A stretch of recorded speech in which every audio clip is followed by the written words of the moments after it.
आपण मैंने देखुं ये हूँ चेरी कोली आपण मैंने देखुए लाल टहट होती अनेक सारा पड़ी।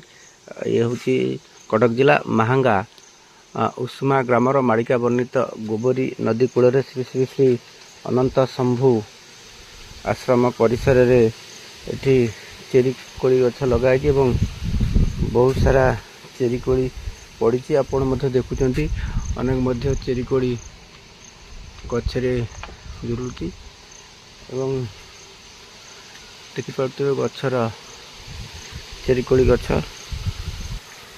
को भाई चेरी कोली हुई आपण मैंने देखुं देखा भिजुआल सब पाची जाइए हूँ चेरी कोली।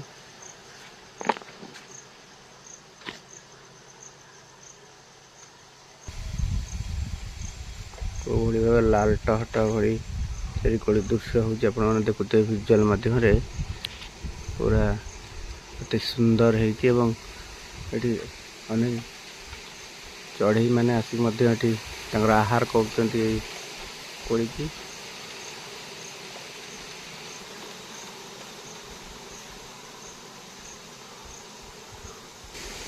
श्री श्री श्री अनंत शंभु आश्रम परिसर में चेरी कोली आप देखिपे